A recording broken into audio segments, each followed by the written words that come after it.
Welcome to Intersection Conversations, the show where we dive into the ever-evolving world of workplace diversity, equity, and inclusion. I'm your host, Jason, and today we're exploring the roots of our prejudices, this sense of primacy. Although many of our biases have been and may not be our fault, we will discuss ways we can begin to take cognitive control of those prejudices and biases.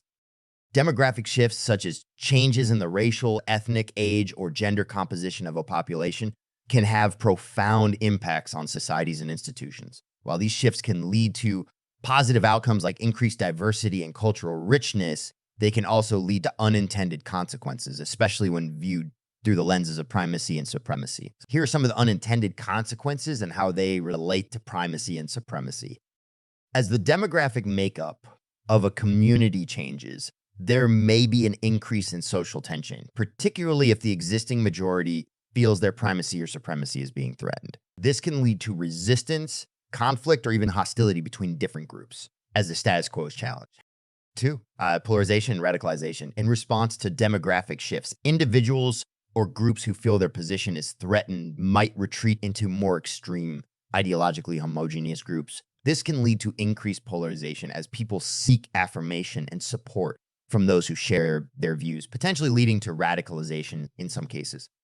3, backlash against policies and initiatives in efforts to promote diversity, equity, and inclusion might face increased resistance in the context of demographic shifts. This can manifest as a backlash against affirmative action, immigration policies, or social welfare programs, perceived by some as favoring minority groups or threatening the existing social order.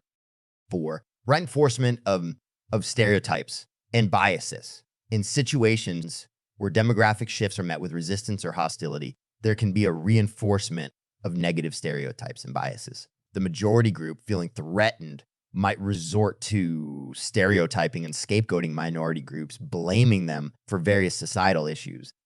Dipole institutional backlashes can lead to political backlash with shifts in policy and governance that aim to preserve the status quo. This might include stricter immigration laws, policies that disproportionately affect certain demographic groups, or efforts to roll back diversity and inclusion initiatives.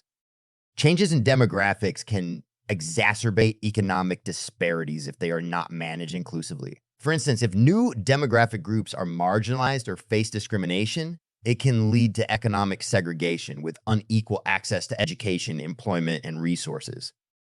7, cultural displacement and loss. And new demographic groups become more prominent, there can be a sense of cultural loss or displacement among the previously dominant group. This can lead to a longing for the way things were, and sometimes a revisionist glorification of the past, ignoring the historical inequities or issues. An overemphasis on homogeneity response to demographic shifts. There might be an overemphasis on cultural or national homogeneity as a way to maintain a sense of primacy or supremacy. This can lead to policies or social movements that aim to diminish the visibility or influence of minority cultures. The term browning of America refers to the demographic trend in the United States where the proportion of non-white individuals, particularly those of Hispanic or Latino, Asian, and African American descent, is increasing. This shift is due to various factors, including higher birth rates in these communities and immigration patterns. The term encapsulates the changing complexion of the American populace, moving away from a majority white population to one that is more racially and ethnically diverse. Understanding these reactions is crucial, especially in contexts like DA initiatives where challenging the status quo is often necessary to promote equity and inclusivity. Effective strategies to manage and navigate these reactions include clear communication, education, empathy, and the creation of inclusive spaces where individuals can express their concerns and engage in constructive dialogue. If you appreciate our approach diving into the roots of personal bias and other social reform topics with intellectual rigor and empathy, make sure to subscribe for future series released every month. And please subscribe and share so we can continue to empower you to use as your voice. See you in our next series as we continue conversations, equipping you with tools to challenge patterns that are enabling oppression through unconscious bias and prejudice. Be well.